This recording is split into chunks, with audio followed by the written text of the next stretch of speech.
Donc bienvenue à tous à ce 5e cours sur le Bitachon. On a pas mal avancé, on est toujours dans l'introduction. Et aujourd'hui on va aborder le sujet entre autres. Il faut bien mettre un titre, donc on met un titre, mais ça ne veut pas dire qu'on va parler que de ça. Comment être généreux? Alors, comment être généreux? C'est déjà savoir que, vous savez, on est toujours plus généreux avec l'argent des autres que le nôtre. Ça, c'est quand c'est pas notre argent, quand c'est pas nous qui l'avons gagné, on est toujours plus généreux. Et c'est un peu ce qu'on va découvrir aujourd'hui. On va déjà finir les deux avantages. Vous vous souvenez, on avait parlé de ce fameux alchimiste et de ce qui signifie aujourd'hui. Je rappelle, c'est quelqu'un qui, l'équivalent à aujourd'hui, ce serait quelqu'un qui serait capable d'imprimer des billets à la maison. Bon, alors quelqu'un qui est capable d'imprimer des billets à la maison, forcément, il a une certaine assurance, il se dit tranquille pour les prochaines années, il se dit qu'il aura forcément de quoi payer ses dettes, de quoi payer tous ses besoins. Et ce qu'on avait expliqué, on avait donné 10 choses, il nous en reste 2, c'est qu'il y a des avantages à croire en Dieu, à avoir confiance en Dieu plutôt que de savoir imprimer des billets. Alors justement, on va finir les 2 dernières choses qui nous restent. En réalité, ce qu'on avait expliqué, c'est que entre toutes ces choses qu'on a citées, eh bien, finalement, on a énormément de comparaisons avec les différents métiers qu'on peut avoir aujourd'hui. Donc, on en est au 8e, il nous en reste 3. Donc, le 8e, la Hashmini, nous dit Rabbeinu Bechaye. Sheba la kimia, enomitakaf beshum makom, mirato shemaït galesodo. Celui qui est alchimiste, donc celui qui, comme j'ai dit, l'exemple, c'est de prendre quelqu'un qui saurait imprimer des billets. Eh bien, il ne s'arrête pas, il ne s'installe pas dans n'importe quel endroit. C'est-à-dire qu'il n'est pas capable de s'installer, de fixer sa maison, son endroit où il va habiter de manière longue. Pourquoi? Parce qu'il est toujours inquiet qu'on connaisse son secret. Vaboter belokim. Par contre, celui qui croit en Dieu, bevitra be'arto. Il est toujours en sécurité dans l'endroit où il habite. Pourquoi? Donc il est aussi de manière paisible dans l'endroit où il habite. Comme c'est écrit, Betar Bachem va assez top. Mais pourquoi? Parce que il n'a pas peur qu'on découvre son secret. Il a pas peur il a rien à craindre. Comme on avait expliqué auparavant, même si on découvre son secret, ça ne va être qu'une source de respect.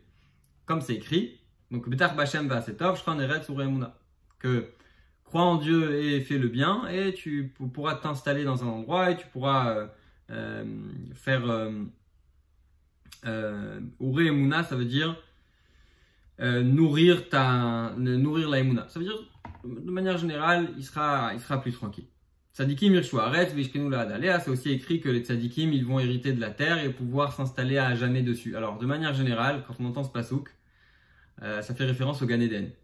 Que les tzadikim, ils vont mériter la terre, c'est la terre du Gan Eden. Mais là, on parle le Rabbeinu Bechaye l'interprète d'une autre façon en disant ils vont pouvoir s'installer où ils sont de manière fixe sans avoir à s'inquiéter. Vachi, donc le 9e avantage. Chez Baal Akimia, Lo Telavenu Akimia, celui qui est l'alchimiste, eh bien, l'alchimie ne l'accompagnera pas dans le prochain monde.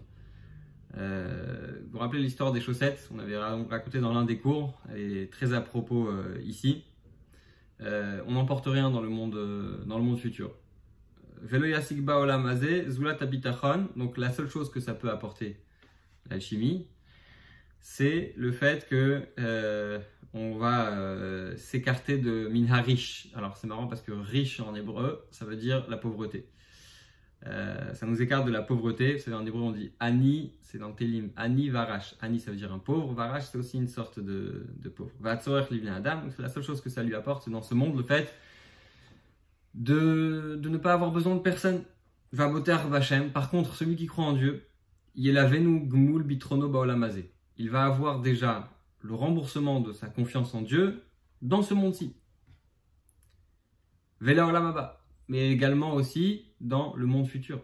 Moshe Katouv, comme c'est écrit, va boter Bachem, celui qui croit en Dieu, Chesed Yesavenu, le bien l'entourera, Ve'amar, et comme c'est écrit aussi, Marav Toufra, Shatsavantal Yerachat, autant de bien tu as réservé, tu as caché pour ceux qui te craignent. Donc là on arrive au 10e, va à Syrie, et le 10e, chez Balakimia, Imivada Imyano, qui est Sibat Moto. Si on va dévoiler le secret de celui qui fait l'alchimie, de l'alchimiste, eh bien, ça peut être la source de sa mort. Mipnei Shemash ou Mishtadel, parce que c'est quoi son travail? D'accord? Encore une fois, donner l'exemple de celui qui fait de faux billets. Quand on découvre ce que cette personne fait, il crée un déséquilibre en réalité dans l'économie. Il crée un déséquilibre entre les gens. Et donc, à partir du moment où on va découvrir ce qu'il fait, eh bien, ça va être la source de sa mort, ça va être la source de sa perte. Pourquoi? Chez Mashou Mishtadel Vetore Arbo, parce que ce dans quoi il se fatigue, est Fechanagata Olam. C'est le contraire de ce que le monde, le sens dans lequel le monde va de manière générale. Ou Manigakol. Et vous savez, finalement, les gens qui escroquent le monde, les gens qui font le mal, finalement, tôt ou tard, ils se font attraper. Et c'est ce qu'il dit ici. Celui qui gère le monde, c'est-à-dire Dieu, eh bien, finalement, il va trouver son secret, il va se faire attraper. Raboter Bachem, par contre, celui qui croit en Dieu, Kacher Yivada Bitrono, lorsque on va connaître son bitachon, Igdal Bene Abriot, quand on sait, quand on découvre que quelqu'un autour de nous, il a réussi à passer des difficultés, il a réussi à avancer dans la vie, à entreprendre des choses, etc. Tout ça parce que il a cette confiance en Dieu qui est très forte chez lui. La seule réaction qu'on peut avoir, c'est du respect. La seule chose que ça peut nous inspirer, c'est du respect. Moi, je connais quelqu'un, personnellement, c'est pas quelqu'un de forcément religieux, mais il m'a dit, tu sais, dans ma vie, j'ai eu beaucoup de hauts et de bas, j'imagine comme beaucoup de gens. Mais il m'a dit, ce qui m'a aidé à travers tous les moments que j'ai passés, tous les moments difficiles, c'est qu'à chaque fois que j'avais un moment difficile, je me disais, si je suis sous l'eau, si c'est difficile, c'est que forcément il y a quelqu'un derrière. Et s'il y a quelqu'un derrière, faisant référence au bon Dieu, bien sûr, eh bien il ne me laissera pas tomber. Et ça vient de quelqu'un qui n'est pas, encore une fois, pas forcément religieux, mais c'est une conviction. Et quand on entend ça, quand on entend quelqu'un qui a cette confiance, il sait que, vous savez, je disais à quelqu'un hier, parce que pour préparer le cours, j'étudiais avec quelqu'un et je lui disais, c'est marrant, mais quand les gens ils aiment beaucoup une compagnie, je lui donnais l'exemple de Apple, peu importe que la compagnie elle va sortir, peu importe ce que la compagnie elle va faire, ils vont toujours être contents. Et même si c'est catastrophique, on va toujours avoir des gens qui vont défendre et qui vont défendre même les pires des erreurs. En politique, c'est pareil. Quand un parti politique gouverne, eh bien, on a toujours ceux qui le défendent, qui vont toujours trouver toutes les excuses. Et de l'autre côté, quand ils font partie de l'opposition, ben, le moindre détail, ça va être source de critiques, ça va être source de problèmes, etc. D'où ça vient, cette idée? Ça vient du fait qu'à partir du moment où on a confiance, eh bien, on va trouver toutes les excuses, on va faire en sorte que ça marche. D'accord?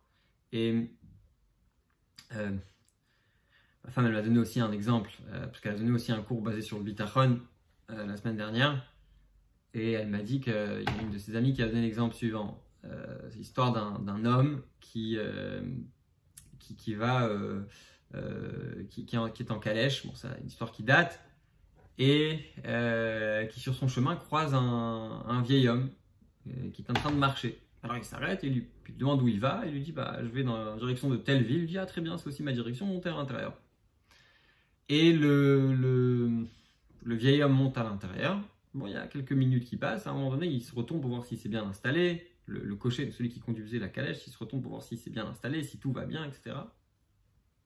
Et là, il le voit assis en train de tenir son sac. Il le voit assis en train de tenir le sac qu'il avait avec lui. Il le tient dans les mains.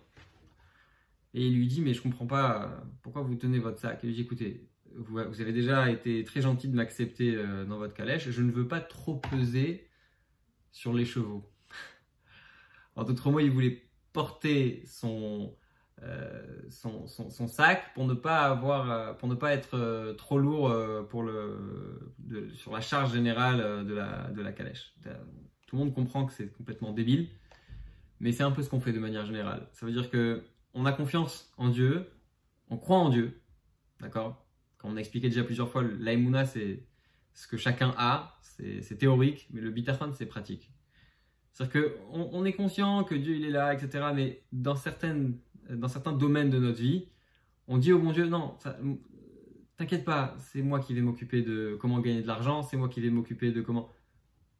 Il faut bien comprendre, il faut bien réaliser que, encore une fois, le fait de tenir le verre, c'est pas ça qui va faire que le verre va se remplir. Tenir le verre, il faut le tenir parce que le bon Dieu nous demande de le tenir. Mais le fait que le verre se remplisse ne dépend que du bon Dieu. Donc ça veut dire que faut bien se rappeler, et quand on le voit chez quelqu'un, ça c'est le dixième avantage du bitachon, quand on le voit chez quelqu'un, et qu'on voit qu'il a été capable de tenir à toutes ses souffrances dans la vie, etc., juste avec ça, eh bien, on a envie ça nous inspire du respect. Ça nous inspire de beaucoup de respect envers cette personne. Donc, Vaboter Bachem, et celui qui croit en Dieu, Kacher Ivada Bitrono, lorsqu'on connaîtra son bitachon, Igdal Bene Abriot, il grandira aux yeux des créatures. Vichabdou, et il sera respecté Bene Adam par les hommes. Vidbalchu Bekirvato ou Veriato. Et on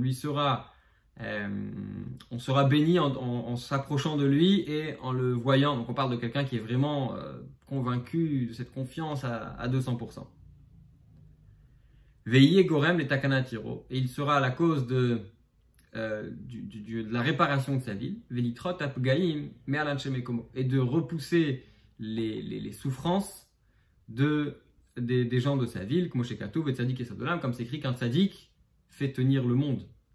Ou Keïnyan Lot Betsoar, et comme l'histoire de Lot à Tsoar. Vous savez, quand Dieu avait décidé de détruire Sodome et Gomorrhe, il a décidé de sauver aussi le neveu d'Abraham qui s'appelait Lot. Et quand Lot doit s'enfuir, il voit une ville qui est pas très loin, qui en réalité devait être aussi détruite, et il dit à l'ange, c'est un endroit où je peux m'enfuir, et finalement Dieu décide de ne pas tuer, de ne pas détruire cette ville. Ça veut dire que grâce à Lot, une ville n'a pas été détruite. Et là, c'est un peu la même chose. Ce qu'on nous dit, c'est que quand on a ce bitachon tellement fort, alors on parle vraiment, j'imagine, d'un niveau très très très élevé, ça va être la source que l'entourage de cette personne, elle va être sauvée. Donc là, on a fini toutes les... Alors, rappelez-vous une chose, on avait dit que c'était le troisième, toute cette histoire d'alchimiste, etc., c'est le troisième bénéfice du bitachon, le troisième bénéfice spirituel. Ça englobe 10 choses, mais c'était le troisième bénéfice spirituel du bitachon. Donc on avait ces 10 choses. Maintenant, on va passer au quatrième bénéfice du bitachon. Umitoalot habitachon bachem binyan la Torah. Maintenant, la quatrième chose que ça va bénéficier pour une personne d'avoir le bitachon, c'est dans l'étude de la Torah. Pourquoi? Kiaboter bachem. Pas dans l'étude, pardon. Dans les sujets de la Torah de manière générale. Pourquoi? Kiaboter bachem, celui qui croit en Dieu, imu baal mamon, yemaer leoti chovot haelokim vechovot bene adam imamono. Quelqu'un qui possède beaucoup d'argent, eh bien, alors c'est là le titre de notre cours, le fait d'être vraiment généreux. Parce que quand on sait que l'argent il vient de Dieu et que si on l'a entre les mains, ce n'est que parce que Dieu a décidé, eh bien on paiera rapidement ses dettes. Ses dettes envers le bon Dieu et ses dettes envers les hommes. Vous savez, dans la Torah, on a une mitzvah de donner le maaser. Maaser, ça veut dire un dixième de ce qu'on reçoit. Et il y a une manière de compter le maaser pour les animaux qui est très très particulière. Et un jour, il y avait un homme qui ramassait de l'argent, que quand il est parti voir un homme très riche, il lui a posé la question. Il lui a dit, est-ce que tu sais pourquoi, quand on compte le maaser, on le compte... Alors, qu'est-ce qu'on fait? On prend on enferme les animaux dans un endroit, et puis on les fait sortir un à un. Et on compte 1, 2, 3, 4, 5, 6, 7, 8, 9. Et le 10e, on lui met un bout de peinture, ou enfin on le marque de quelque chose. Et on dit voilà, le 10e, il appartient à Hachem. Pourquoi est-ce que, si on a, on va dire, 1000 animaux, pourquoi est-ce qu'on n'a pas fait un système tout simplement, j'ai 1000 animaux, j'en prends 100 et je les mets de côté, c'est tout. Pourquoi est-ce qu'on a fait un système aussi bizarre de compter 1, 2, 3, 4, 5, 6, 7, 8, 9 et hop, Ha-Siri, Yekodesh, le 10e il devient saint, il devient pour Hachem, etc. Alors cet homme qui a ramassé de l'argent, il a expliqué de la façon suivante. Il a dit que quand tu donnes la tzedaka, psychologiquement, quand tu dis 1, 2, 3, 4, 5, en fait tu dis il y en a 1 pour moi, 2 pour moi, 3 pour moi, 4 pour moi, 5, 6, 7, 8, 9 pour moi, 10e, allez, laisse le 10e pour Hachem, laisse-le pour les pauvres. Là c'est beaucoup plus facile psychologiquement quand on ressent qu'on a une 9 pour nous et que le 10e il va être pour Hachem. En tout cas, quand on a ce bitachon là, eh bien on a plus facilement la possibilité de donner ce qu'on doit donner. Benefesh Rafetza Veruach Nediva. D'ailleurs, c'est retraduire le mot tzedaka. Tzedaka, c'est comme tzadik. Qu'est-ce que ça veut dire tzadik en hébreu? Juste. Tzedaka, c'est pas la charité. Tzedaka, c'est la justice. C'est-à-dire que quand on donne la tzedaka, on n'est pas en train de faire quelque chose qu'on n'aurait pas dû faire, de faire quelque chose en plus. Non. La tzedaka, c'est la justice. C'est-à-dire que quand on donne la tzedaka, on est censé se dire j'ai juste rétabli la justice. Parce que tout le monde vous dira c'est pas juste pourquoi telle et telle personne ne gagne pas la même chose. Alors c'est vrai, il y en a qui travaillent plus que d'autres, mais il y en a qui travaillent pareil.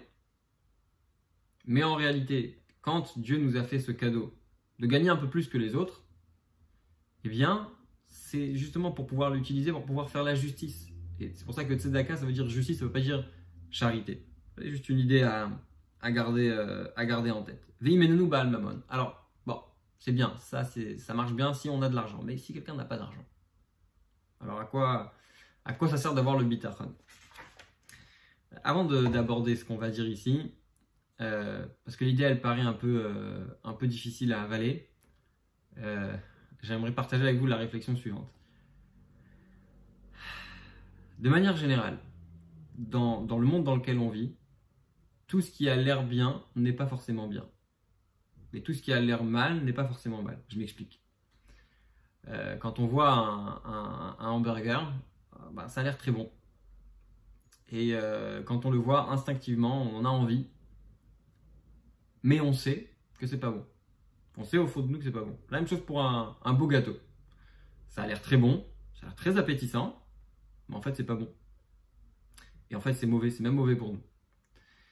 Par contre quand on voit des fruits, des légumes, des choses qui sont bonnes pour la santé, même si aujourd'hui ça revient, on essaye d'en faire quelque chose de grand, etc. Mais bon, on va dire que de manière générale, les gens sont plus friands de manger des gâteaux et de la viande, etc. Tout ce qui est pas très bon pour la santé, alors que ce qui est bon pour la santé, c'est moins mis en valeur. Ça, c'est juste une réflexion juste avant d'aborder notre prochain sujet. Donc, qu'est-ce que nous dit Rabbeinu Bechaye? Quelqu'un qui n'a pas d'argent, il va voir, qui chesron amamon tova mitovot amakom alav, que le fait de ne pas avoir d'argent est un service que le bon Dieu lui a rendu. Pourquoi? Mipne shenistalku me'alav achovot. Parce que à partir du moment où on a de l'argent, on a des attentes. Dieu a des attentes de notre part. La Gemara raconte que Nakdimon Ben Gurion, qui était un homme très très très riche, on dit que quand il marchait dans la rue, on déroulait un tapis de soie devant lui et que des restes de ce tapis de soie, les pauvres se le partageaient et le revendaient et en faisaient de l'argent. Que pendant le siège de Jérusalem, il avait, avec deux autres grands notables de la ville, il avait de quoi nourrir la ville pendant 3 ans. Non, pas pendant 3 ans, je pense pendant 21 ans. Donc vraiment, c'était quelqu'un de très très riche. Et pourtant, au moment de la destruction du temple, on nous raconte qu'il a perdu toute sa richesse et à part avoir perdu sa richesse, on nous raconte que sa fille a souffert de très grande pauvreté. Et la Gemara elle demande, mais pourquoi est-ce que quelqu'un pourquoi un si grand notable, quelqu'un qui a fait du bien pour tellement de monde, eh bien, il n'a pas mérité de garder son argent ou d'avoir une belle fin, etc. Comment est-ce que ses enfants ont autant souffert? Et la réponse que la Gemara donne, qui est terrible, c'est de dire qu'il a donné, certes, mais il n'a pas donné assez. Donc, quelque part, le fait de ne pas avoir d'argent, ça nous enlève une certaine responsabilité. Et cette responsabilité et ces soucis, parce que qui dit argent, dit responsabilité. Et pas forcément que quelqu'un qui a de l'argent, il est libre, parce qu'il est toujours sous cette pression de savoir comment gérer, comment faire en sorte qu'il n'y ait pas de perte, etc. Donc, c'est quelque chose ça peut être quelque chose de très difficile. D'ailleurs, on voit que les grands, à travers les générations, les tzadikim, pour citer par exemple le Maguide de Mezrich, il a vécu dans énormément de pauvreté. Jusqu'au jour où il a eu un enfant, et sa femme lui a dit, écoute, jusque-là, on a réussi à vivre dans la pauvreté, mais maintenant il faut que je nourrisse mon enfant. J'ai pas de quoi le nourrir. Et c'est à ce moment-là qu'il est parti chercher de quoi vivre. Mais il a dit à sa femme, sache qu'en faisant ça, on va perdre le mérite de vivre dans la pauvreté. Ça veut dire que il y a un certain avantage aussi de vivre dans la pauvreté. Et quelqu'un qui croit profondément en Dieu, il va avoir le problème dans ça. Ou miut tirdat libo bishmirato vanagato. Alors je sais pas si on a eu la dernière phrase. Donc on va enlever de lui les devoirs, l'Elokim v'libnei adam ba'avuro, que ce soit envers Dieu ou envers les hommes. Envers Dieu, ça veut dire que quelqu'un qui est riche, on va exiger de lui que quand il achète un etrog, quand il achète une paire de tefilin, bien qu'il achète quelque chose de beau. Ou miut tirdat libo bishmirato vanagato, et on va enlever les soucis qui viennent dans tout ce qui concerne garder et dans sa façon de se conduire. Ok. Et il rapporte ici une histoire. C'est raconté sur l'un des chassidim. Donc les chassidim, c'est des gens pieux, parce que cet ouvrage a été écrit, Chovot Halavot a été écrit bien avant les chassidim que l'on connaît aujourd'hui. Puisque Chovot Halavot, c'est un contemporain à peu près un petit peu avant Rashi, pour que vous vous situiez un petit peu. Donc c'est vraiment très longtemps, à peu près 1000 ans. Donc c'est l'un des chassidim, un de ces gens pieux. Shaya Omer Amakom Yatilen Pizur Anefesh. Il disait que Dieu me protège de ce qu'on appelle Pizur. Pizur, ça veut dire s'éparpiller, Pizur Anefesh, une âme éparpillée. Amroulon, on lui a demandé Maou Pizur Anefesh, ça veut dire quoi l'âme éparpillée? Il a dit Amar Sheyeli Mamon Berosh Kol Nahar ou Berosh Kol Kiria, que j'ai de l'argent à la tête de chaque rivière et de chaque ville. Ça veut dire que le fait d'avoir de l'immobilier dans tous les endroits du monde, d'avoir énormément d'argent, c'est beaucoup de soucis. Et c'est ce que les Chachamim nous disent, Marbe Nechassim, Marbe Deaka. Celui qui a beaucoup de biens, eh bien, il a aussi beaucoup d'inquiétudes. Ve'amrou, et ils ont aussi dit, et Zeu Achir, ils ont aussi dit, qui est le riche? Ça, c'est une phrase bien connue du Pirkei Avot, à sa mère Bechalko, celui qui se contente de ce qu'il a. Donc celui qui a le bitachon, qu'il ait de l'argent, ou qu'il n'en ait pas, eh bien, il va savoir tirer le meilleur de chaque situation. S'il en a, eh bien, il va en être tranquille, parce que souvent, il y a des gens qui ont beaucoup de moyens et qui sont là en train de compter chaque euro, parce qu'ils se disent, bon, si ça reste chez moi, je vais pouvoir le multiplier, alors que si je le donne, elle va savoir ce qui va en advenir, etc. Alors que aussi celui qui n'en a pas, eh bien, va trouver aussi la manière de bien l'utiliser. Va botter Arbachem. Donc celui qui croit en Dieu, Yassik Toilette à Amon, il va comprendre vraiment quelle est l'utilité de cet argent. Retsoni Lomar, c'est-à-dire Parnasato, Vetimana Mimenu Tirdat Amarshava Shel Bala Hamon va Atmadat Atagatolo. C'est-à-dire, il va savoir à quoi ça sert. Il va savoir pourquoi Dieu lui a donné. Il va savoir que c'est Dieu qui lui donne. Et donc, ça va lui enlever tous ses soucis. Moshe Amar Achacham, comme nous dit le Chacham. Alors, quand on dit le Chacham, bien sûr, c'est le roi Salomon, l'homme le plus intelligent qu'il y a eu sur terre. Metuka Shnata Oved, Immeat Veimarbe Yochel. Alors, elle est douce pour un employé, pour celui qui travaille, qu'il travaille un petit peu ou qu'il travaille beaucoup, il mangera. Par contre, ça va les hachir et nous manière lolishon. Par contre, un homme riche peut bien manger, mais on va pas le laisser dormir. Qu'est-ce que ça veut dire? Ça veut dire très simplement. Je vais illustrer ça avec une petite histoire. C'est une histoire que j'aime beaucoup. Je l'ai revue, je l'ai entendue la semaine dernière de la bouche du rabbi. Tous les jours, il y a une application où tous les jours ils mettent des textes d'une dizaine de minutes. On peut écouter. Très intéressant. Donc je partage avec vous cette histoire. Il y avait un décret en Russie à l'époque du 5e rabbi de Lubavitch, Rabbi Shalom Ber, il y a à peu près j'imagine une centaine d'années. C'était un décret qui concernait, je pense, les rabbins, et il y avait une obligation de leur faire étudier un certain nombre d'années des matières séculaires. Et donc il y avait une réunion de rabbins à savoir comment est-ce qu'on allait gérer cette situation. Comment est-ce qu'ils voulaient s'opposer, il y en a qui disaient non, c'est pas très grave, etc. Et à un moment donné, Rabbi Shalom Ber s'est levé et dans un discours très, très émouvant, il a dit c'est pas avec notre volonté qu'on a été en exil, c'est pas avec notre volonté qu'on sortira d'exil, mais il faut se rappeler que ce sont seulement nos âmes, ce sont seulement nos corps qui ont été envoyés en exil, mais nos âmes sont restées libres. Et donc, on n'a pas la possibilité de nous interdire quelque chose qui concerne nos âmes. Et là, il est avec des émotions très fortes, il s'évanouit. Il y avait là-bas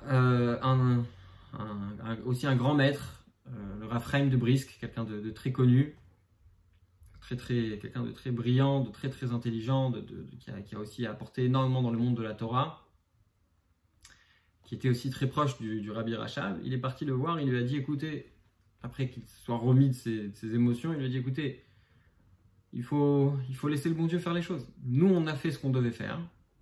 Et maintenant, il faut laisser le bon Dieu faire ce qu'il doit faire. Alors le Rabbi Rachab, il lui a répondu avec la parabole suivante. Dans une entreprise, un employé, il est différent du patron. Pourquoi? Parce que quand il rentre à la maison, qu'il ait gagné un petit peu ou beaucoup, ça ne change rien. Il va dormir tranquillement. Le patron, par contre, qu'il ait gagné un peu ou beaucoup, ça change énormément. Pourquoi? Parce que s'il rentre à la maison et qu'il a gagné un peu et que ça ne va pas, il ne va pas dormir de la nuit. Tant qu'il n'aura pas résolu les problèmes. C'est un peu la même idée qu'on voit ici. L'idée qu'on voit ici, c'est de dire que le riche, quelque part, il va rentrer à la maison et il sera jamais tranquille. D'ailleurs, ce qui est assez intéressant, c'est qu'il y a des gens qui sont patrons et qui ont une attitude d'employé. C'est-à-dire que ils vont pas ramener leur travail à la maison, et une fois qu'ils ont fini leur journée de travail, que ça a été bien ou mal, ils rentrent à la maison, ils laissent derrière la porte le travail. Il y a des gens qui sont employés et qui ont une attitude de patron. Ça veut dire qu'ils vont rentrer à la maison et ils vont pas aller, ils vont être très consciencieux, ils vont pas être tranquilles jusqu'à ce que le problème soit résolu, etc. Donc bon, c'est une attitude, la bonne attitude à avoir, c'est de se dire c'est dans les mains de Dieu, il y a un moment pour travailler, il y a un moment pour s'occuper de sa famille. Et en réalité, le travail ne fait que servir la famille et pas le contraire.